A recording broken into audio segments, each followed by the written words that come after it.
अब 5 गो मसाल जड़ गेल। अब 5 आदमी मिथिला स्टूडेंट यूनियन के शुरुओ के छनौ है। आई लगभग 70,000 आदमी सदस्य मिथिला स्टूडेंट यूनियन के सोशल साइट पर में और लगभग 150 एक्टिव मेंबर है दिल्ली में, जो दिल्ली में कार्यरत है। कहीं नजर पीछा करबे तो देखिए पीला टी शर्ट वाला नीचा से ऊपर तक सबसे मिल जाए। देखियो ये भाई पीला टी शर्ट उल्टा पहनने थे।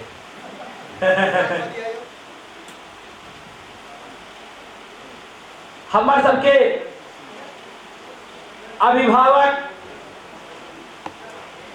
श्रीमती कुमकुम झा जी के एकटा दोसर प्रोग्राम में से हो जाए के छन, तो हम उनका स्वागत करना चाहे छियन कि आबि कऽ अपन दूटा शब्द कहथिन, अपन मन के बात कहथिन।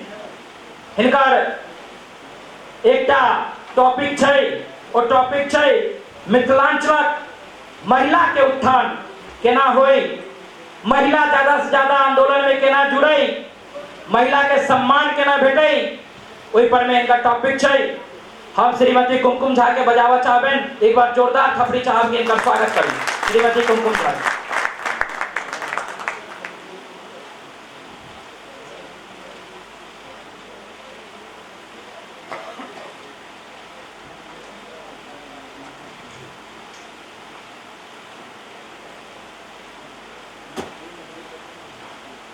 आदरणीय श्री कमलाकांत जी, श्री कैलाश कुमार मिश्र जी, विभूति जी, चंद्रशेखर पासवान जी और सभागार में उपस्थित सब विद्वत जन और मिथिला स्टूडेंट यूनियन के तमाम सदस्य सब गोटे के हम कुमकुम झा प्रणाम करै छी और हार्दिक अभिनंदन करै छी। हमरा टॉपिक हमरा भेटल नारी के उत्थान और बड़ा विडम्बना है जे सभागार में नारी के उपस्थिति नगण्य है। तो ई हम सबसे पहले यह कहब जे किछ एहन हम सब करी कि किछ जुड़े, किछ महिला वर्ग से हो हमरा सबके मिथिला स्टूडेंट यूनियन से जुड़े और हम सब मिल के आधा आबादी के हम सब बैसा के या आधा आबादी के हम सब इग्नोर करके आगू नहीं बढ़ सके। हमरा सबके ओकरा अपना संग संग जोड़े पड़े। नारी चेतना हमर सबके एक सामूहिक दायित्व है, सब गोटे के दायित्व है और एहि पर हम किछ लिखने छी तो अहाँ सबके समक्ष प्रस्तुत करे जा रहा है। प्राचीन काल से आइ धरि अनेकों मैथिल नारी रही है जे संसार में उच्चतम आदर्शक स्थापना और अपन सुकृत से नारी जाति नाम उज्जवल कैने छै। वो चाहे सीता हो किंवा गार्गी, मैत्रेयी, अरुंधति, शत्रुपा अथवा भारती हो। भारती प्रखर प्रतिभा से जगत गुरु शंकराचार्य पराजित होला। ऋषि याज्ञवल्क्य के दोनों पत्नी कात्यायनी एवं मैत्रेयी ब्रह्मज्ञानी छली। कात्यायनी नचिकेता के माय छली एवं दोनों के योगदान से याज्ञवल्क्य ईशोपनिषद के रचना कैलनि। वो चाहे महारानी लक्ष्मा हो कि विद्यापति पुत्र वधु चंद्रकला, विदुषी के कोनो कमी नहीं छलै मिथिला में। मिथिला ब्रह्मज्ञानक एकटा सुप्रसिद्ध केंद्र छल। राजा जनक स्वयं ब्रह्मज्ञानी छलाह। भिन्न भिन्न प्रांतक लोग सब मिथिला में विद्या अध्ययन हेतु अबैत छलाह। मुदा आइ सबटा आधुनिकता के नाम पर निपता भेल जा रहल अछि। आधुनिकता बाजार के प्रसर देलक और बाजार एक दोसर के टांग खींचबाक और एहि खींचातानी में हम सब कखन फंसै लगलहुँ कोनो ठेकान नहीं। जखन जखन ठोकर लगैत अछि तऽ मोन पड़ैत अछि अपन स्वर्णिम सभ्यता। मुदा जखन अपन परिवार परंपरा पर तुषारापात होइत अछि तऽ हम सब बिलबिला जाइत छी। नहीं आगू सुझैत अछि नहीं पाछू। जाबे धरि हो सकैत अछि बहुत विलम्ब भऽ गेल रहैत छै। किछु एहने सन स्थिति से गुजर रहल अछि मिथिला। अपन स्वर्णिम अतीत आ परंपराक बने नीक भविष्यक सपना तऽ सजा रहल छी, मुदा हमर सबके धरनि गिन रहल अछि। वास्तव में स्त्री और पुरुष के जीवन रूपी गाड़ी के दू गोट पहिया कहल जाइत अछि, जाहि बले जीवनक गाड़ी चलैत छै। कखनो एकटा कमजोर पड़ल तऽ दोसर बेसी भार दोसर पर बेसी भार पड़ै छै। सत्य कही तऽ स्त्री पुरुष जीवनक गाड़ी में जोतायल दू गोट पहिया छै जे परस्पर एक दोसर के पूरक छै। एक के अभाव में दोसर के व्यक्तित्व अपूर्ण अछि। स्त्री पत्नी के रूप में पुरुषक परामर्शदात्री आ शुभेच्छु होइत छै तऽ माँ के रूप में हुनक गुरु। वैदिक पुरातन काल में नारी के समाज में अत्यधिक श्रेष्ठ और उच्च स्थान प्राप्त छल। हुनक अभाव में पुरुष अपन धार्मिक काज अनुष्ठान आदि के पूर्ण नहीं कर सकैत छलाह। तखने तऽ भगवान श्री राम के स्वर्णमयी जनक सुता सीता बना के अश्वमेध यज्ञ करे पड़लै। मिथिला संस्कृति में नारी त्याग, विश्वास और श्रद्धा प्रतीक रही। तय मैथिल संस्कृति और सभ्यता के मूल कारण नारीत्व उच्च स्थान तथा महान आदर्श रहल अछि। मिथिला में महिला लोक सृजनात्मक प्रतिभा का अभिव्यक्ति लोक साहित्य और लोक कला के रूप में भेल अछि। स्वतंत्रता प्राप्ति के बादो जखन समाज के चिंतक लोग स्त्री विकासक दिशा खोजे छलाह तऽ कतेको विचारक के सामाजिक विषमताक अनुभव भेलनि। ओ देखलनि जे स्त्री और पुरुष के बीच बड़ गहीर विषमता अछि। ओ देखलनि जे स्त्री और पुरुष के बीच कतेको कारण से स्त्री के पिछड़ल वर्ग में मानि लेल गेल। देशक स्वतंत्रता प्राप्ति के उपरांत सामाजिक कुरीति सब नष्ट होमय लागल। एहने योजना के अंतर्गत पर्दा प्रथाक बहिष्कार, स्त्री शिक्षा प्रचार आदि महिला के उत्थान हेतु प्रयास होमय लागल। राष्ट्रक आह्वान भेल जे महिला लोकनि अपन शक्ति के चिन्हब आज विकास करो और एही तरह स्त्री शिक्षा प्रचार प्रसार होमय लागल। सामाजिक स्तर पर बेटा बेटी के बराबर मानबाक समझदारी विकसित करबाक प्रयास तो सदिखन से भऽ रहल अछि। निश्चित रूप से स्त्री जीवन में परिवर्तन आयल अछि। शिक्षा और रोजगार परक प्रतिशत बढ़ोतरी देखल जा सकैत अछि। ओ अवसर पाबि के जीतोड़ मेहनत कऽ रहल छै। किछु क्षेत्र में तऽ पुरुषों से आगू छै। जल जल थल नभ तीनू ठाम हुनका लेल खोलि देल गेल अछि और ओ सब जगह अपन दृढ़ताक संग देख उसारि रहल छै। मुदा दोसर दिस हुनका पर कतेको ज्यादती, छेड़छाड़, घरेलू हिंसा, ऑफिस भेदभाव सेहो भऽ रहल अछि। आधुनिकता के नाम पर जहिया सब बाजार आ पश्चिमी देखाउ गाम घर में घुलि गेल अछि, बहुत रास समस्या उभरि रहल अछि। हमरा जनतव्य एहि के एकटा कारण जते महिला पुरुषक बराबरी दर्जा नहीं भेटब अछि तऽ दोसर दिस आधुनिकता के चपेट में आयब सेहो थी। हमर सबक संस्कृति में स्त्री पुरुष के एक दोसर के पूरक मानि के स्त्रीक लेल विशेष सामाजिक व्यवस्था कयल गेल अछि। किएक तऽ प्रकृतिये स्त्री के विशेष बनौने छै।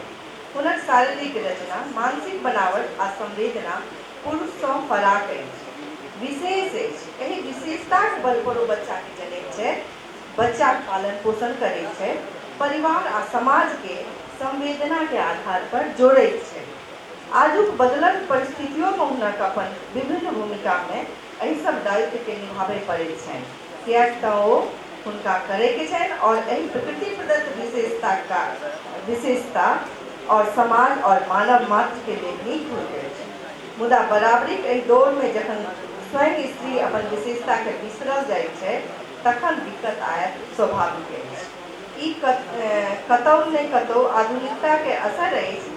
अपन माटी अपन हवा के बिना जेना कोनो गाछ बाहर से आनि के लगा देल जाए तो फल देनाइ तऽ दूर ओ गाछ कनिकबे दिन में नाश भऽ जाइत अछि। जाहि समाज में जीवन मूल्य किंबा समाजक मूल्य होय ओहि में सुख शांति अबैत छै। परिवार आ समाज एहि उद्देश्य से बनल अछि। पुरातन कालों में निरक्षर माता सेहो अपन बच्चा में मानव मूल्यक मंत्र देवा में सफल रहैत छलीह। पहिलका बहुत बेसी पढ़ल लिखल माता नहियो छलखिन तैयो ओ अपन अगला पीढ़ी के मानव जे छै मूल्य के जे छै बात ओ सिखाबै में सफल रहैत छलीह। जे सर्व विश्व हिताय संस्कृति छल, सभक हित में प्रयास करैत रहनाइ ओहि लेल जीवन के यज्ञ कहल गेल अछि। मिथिला में महिलाक जीवन पल पल यज्ञ में आहुति के समान रहल अछि, बल्कि स्वयं हुनक जीवन यज्ञ रहल छनि। मुदा समाजक जीवन मूल्य आइ आधुनिकता के नाम पर अपन इतिहास के तिलांजलि दऽ रहल अछि, जे आइ महिलाक मानसिकता में बहुत परिवर्तन देखल जा रहल अछि। ओ किन कर्तव्य विमूढ़ छथि, ओ दोसर के लेल जीनाइ आ सीमित साधनों में संतुष्ट रहनाइ, अपन बच्चा में जीवन मूल्य के स्थापना केनाइ, ई सब बात करे तो चाहे छै, मुदा आजुक कलाकार प्रतिस्पर्धाक युग में जेना सब किछु बिला जाइत अछि। देखल जाए तो संसारक प्रत्येक देश में पुरुष समाजक अपेक्षा महिला समाज सदिखन सँ पाछा रहल अछि। यद्यपि प्रगति गति में तेजी अनबाक हेतु आइ काल्हि विदेश में नारीक प्रयोजनीयता सिद्ध आ प्रमाणित भऽ गेल अछि। संगहि वैज्ञानिकता, कलाकारिता, साहित्य सृष्टि, आर्थिक प्राप्ति तथा देश नेतृत्वक संग ढेर रास काज में सब नारी अपन कर्तव्य पथ पर निर्बाध गति से आगाँ बढ़ि रहल छै। कतेको पथ पर आरूढ़ नारी अपन सहज प्रतिभा प्रदर्शन में उन्नत भऽ रहल अछि। तैयो ई मानव पड़त जे प्रगति एहि क्रांतिकारी युग में पुरुषक समकक्षता सँ पाछुए छथि और अपन लक्ष्य धरि पहुँचबा में एखनो हुनका पर्याप्त समय के आवश्यकता छै। घर महिला से होइत अछि, तैं महिला के स्वभाव पात हुनक विचार केहन छै, एकर असर ओतुका समाज पर पड़ै छै।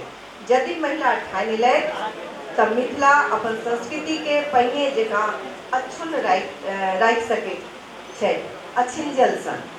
एहि वास्ते हमरा सबके अपन संस्कृति पर कोनो तरहक आँच नहीं आबे देबे पड़त। एकरा लेल शुरुआत घरे से करऽ पड़े, कियाक तऽ पश्चिमी सभ्यता आँखि मुनि के ओकर पाछा भागबाक सोचक कारणे हमसब धूरी सँ छिटकि रहल छी।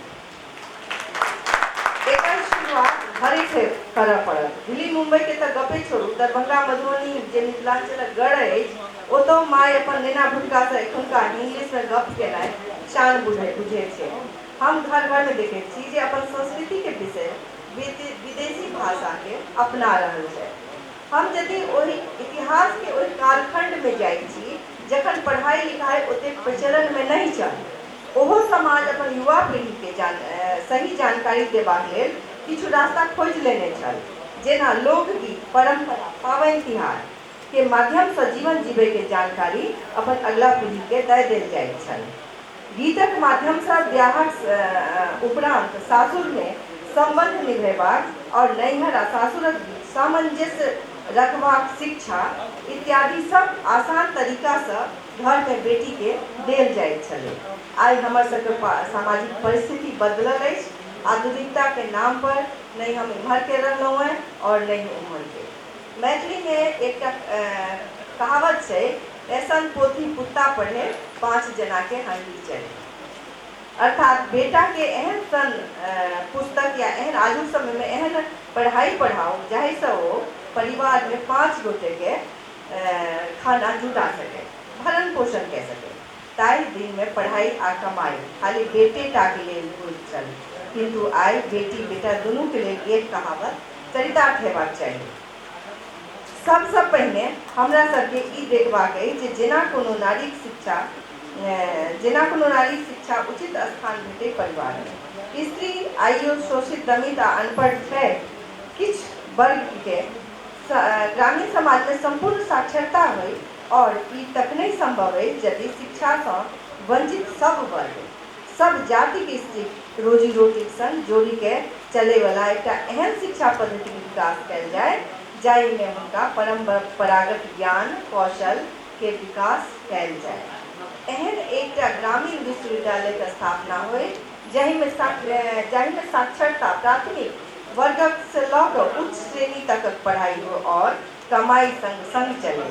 मूलतः एहन स्त्री श्रमिक के लिए समर्पित हो जिनक पुष्ट दर पुष्ट निरक्षरता, निर्धनता और उपेक्षा धुंध में जीवैत आयल छै। मुदा सरकारी उदासीनता जे अछि शिक्षाक प्रति मिथिला में ओ ककरो सँ छुपल नहीं अछि। आवश्यकता अछि दृढ़ इच्छा शक्ति के। जो नारी विकास चाहैत छथि तऽ हुनका शिक्षा के संग संग आजीविका अर्जित करबाक सेहो कोनो हुनर आबक चाहिए। संपूर्ण मिथिलांचल में एक युगांतकारी परिवर्तन के सूत्रपात है। स्त्री चेतना एवं विकास हमर सबहक सामूहिक दायित्व अछि। ई ककरो खाली स्त्री जे चाहे जे हम आगू बढ़ि जायब से संभव नहीं छै। परिवारक सब सदस्य के हमरा सबके सब गोटे के सहयोग के बादे हम सब एतऽ पहुँचल छी। आइ जो हम एतऽ हम आबि के हम अहाँ सबके बीच में किछु बात राखि रहल छी, तो ओकरो पाछू पुरुष वर्ग के जे छै मनोबल बढ़ेबाक कामना ओ बड़ा इम्पोर्टेंट छै स्त्री के लिए। तैं आई मिथिला स्टूडेंट यूनियन अपन पहिल स्थापना दिवस मना रहल अछि। हमरा कमलेश जी फोन केने छलाह कि अहाँके एहि विषय वस्तु पर बजबाक अछि। हम मिथिला स्टूडेंट यूनियन के संपूर्ण टीम के स्थापना दिवस के ढेर रास बधाई दै छी। आई देश युवा शक्ति देश अछि। आई देश युवा शक्ति के देश अछि। युवा वर्ग क्रांति के सूत्रपात करबा में सक्षम होइत छै। आई जे मिथिला के क्यों फेर से स्वर्णिम काल में लऽ जा सकै छी, तो अहीं सब लऽ जा सकै छी। जाहि वर्ग के हृदय में अपना समाज के देश के लिए किछु करबाक ललक होय आ हारल मन से कियो युवा नहीं भऽ सकैत अछि। युवा के उल्टा कऽ देल जाय, युवा के उल्टा होइत अछि वायु, अर्थात जे वायु के वेग से चलि सकै ओ युवा। अहाँ सभक मन में उत्साह उमंग उल्लास अछि, लक्ष्य प्राप्ति के लिए दृढ़ संकल्प छी।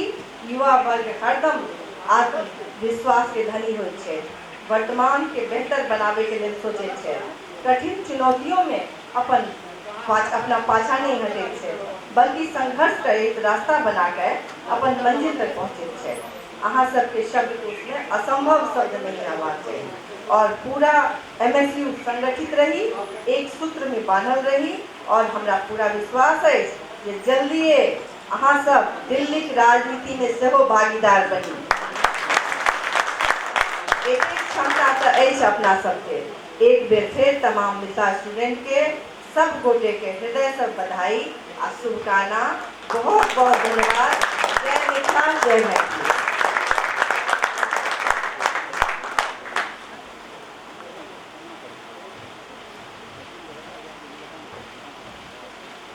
श्रीमती कुमकुम झा जी के समय के कमी छले ने, ओ चल जेता ताई लेल ओ अपन बात रखला। जे टॉपिक मिथिला स्टूडेंट यूनियन द्वारा हुनका देल गेल छले ने, ओ टॉपिक के बेखूबी अपना सबके समक्ष रखला। नारी शक्ति के हम सब अवहेलना इग्नोर नहीं कर सकै छी। ओहि के बारे में वो हमरा सबके बतेला। बहुत बहुत धन्यवाद दै छियन। समस्त यूनियन, समस्त मिथिला हुनकर आभारी रहतन कि कार्यक्रम में आबि कऽ अहाँ अपने कहलखिन है कि एक गोटा मैथिलानी नहीं बैसल छै। अहाँ पहला मैथिलानी भेलिए मिथिला स्टूडेंट यूनियन के लेल। जोरदार ताली चाहब अहाँ सबके। जेना कतेक बेर कहलहुँ है कि हर क्षेत्र के विकास के लिए हर आदमी लागल छै, तेनाहिते मिथिला स्टूडेंट यूनियन सेहो छात्र और क्षेत्र के विकास के लिए लागल छै। हमरा सबके सामने में मैथिली ठाकुर जी सेहो आयल छै, अपन मिथिला के बउआ छै, पूरा मिथिला के नाम बहुत ऊपर तक लऽ गेलै छै। आई उनका सब चिन्है छै, सब जानै छै। मिथिला के एगो नाम मैथिली ठाकुर के नाम से भी जानल जाइ छै। हम एक बार जोरदार ताली चाहब हुनका लेल। फोन कलियन कि बउआ मिथिला स्टूडेंट यूनियन के कार्यक्रम छै, अपने एबै या बजेबै जेबै सेहो। कहलखिन भैया पक्का है, ई तो हमर कार्यक्रम है। विकास भैया के कहलिए, कहलखिन किछो नहीं हेतै, मुंह से गायब, कोनो हमरा साउंड के जरूरी नहीं, किछो नहीं है। एहन आदमी के लिए हम जोरदार ताली चाहब। चूंकि समय हमरा सबके पास में कम छै, बहुत आदमी आयल छै, सब आदमी के स्वागत करै छियन। संगे किछ कार्य जो मिथिला स्टूडेंट यूनियन केलक वो हम बताबै छलहुँ है, ओकरा फेर अवसर हम राखब। लेकिन ओहिसँ पहले हम चंद्रशेखर पासवान जी, डॉक्टर चंद्रशेखर पासवान जी हमरा सबके साथ में छै। हुनका हम कहबै कि मिथिला के जे कॉलेज छै, जे यूनिवर्सिटी छै, ओकर जे शिक्षा के स्तर छै, जे सेशन में कमी छै, जे अराजकता फैलल छै यूनिवर्सिटी में, स्टूडेंट के, छात्र के जे दिक्कत भ रहल छै मिथिला यूनिवर्सिटी में ओ जे शिक्षा के स्तर हुआ के चाहे, जे शिक्षा के स्तर दिल्ली में छै, दिल्ली यूनिवर्सिटी में छै, बनारस यूनिवर्सिटी में छै, जेएनयू में छै, आईपी यूनिवर्सिटी में छै, या देशक जे 10टा सबसे बड़का बड़का यूनिवर्सिटी छै ओई टाइप के स्तर मिथिला के जे यूनिवर्सिटी छै वही यूनिवर्सिटी में, वही कॉलेज में केना लाल जाए। हुनकर ई टॉपिक छै, इनका स्वागत करै छन, एक बार जोरदार थापड़ी देबनि इनका, ओहि पर मैं कहता आप लोग।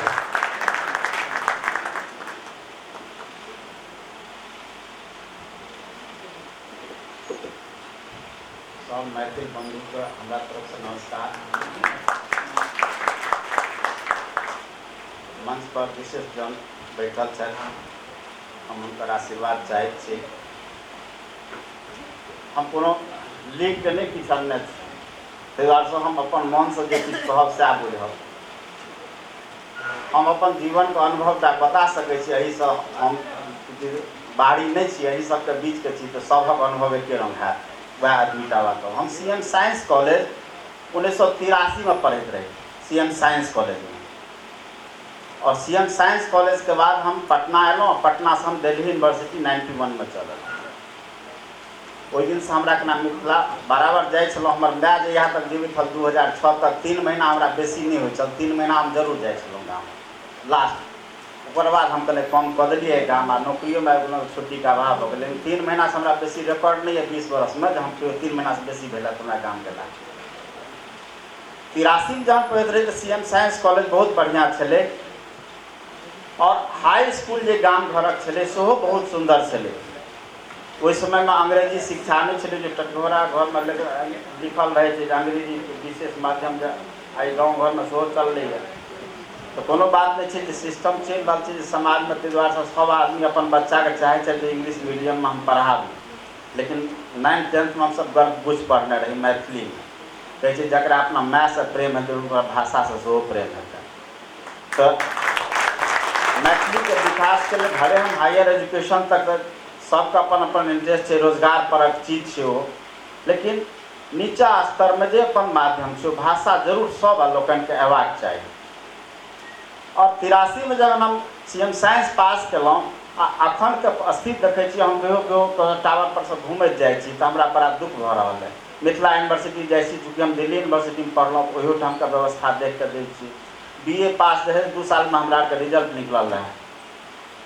तो दिक्कत चीज है, दिल्ली यूनिवर्सिटी जहन लोग पलायन करे छै तो मेन कारण होइ छै स्टूडेंट के मैट्रिक जहन पास करबै तो एक चीज हमरा जनित कमी भऽ गेलै।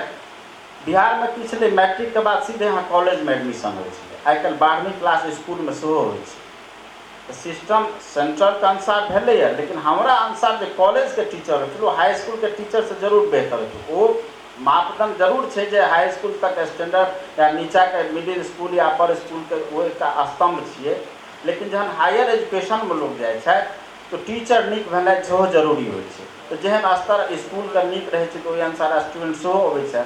लेकिन होइ छै कि जे मानि लिअ जे 12वीं क्लास के स्टैंडर्ड छै से यदि कॉलेज के टीचर बीएससी लेवल के एमएससी लेवल के जे टीचर पढ़बै छै तो बेसी बढ़िया से पढ़बै छथिन। प्रैक्टिकल के सुविधा नहीं छै स्कूल में, आजकल जैसे दू तरह सिस्टम भऽ गेलै। स्कूल में जैसे कॉलेज से स्कूल से कॉलेज अबै छलै लोग ग्रेजुएशन तो बेसी बढ़िया छलै स्टैंडर्ड, या तो विद्यालय से महाविद्यालय यहाँ आबि गेल।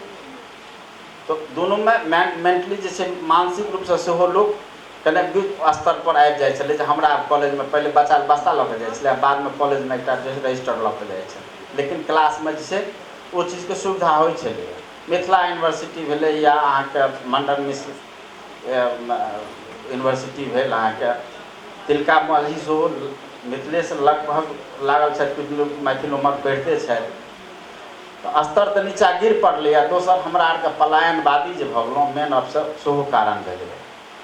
पलायनवादी भेलाके बाद मोस्टली लोग जे मैथिल छथि ओ दिल्ली बम्बई जतऽ बैसि गेलथि हेँ, ओहिठाम छै इकोनॉमिक व्यवस्था के एहि दुआरे कमी भऽ गेलै कि हम जहन दिल्ली गाम से एलियै पढ़ि के दिल्ली बीए पढ़लियै हम बिहारे में, आ एतऽ जहन पढ़लियै 30 लाख के जे हमरा घर खरीदबाक छै से हम एहिठाम खरीद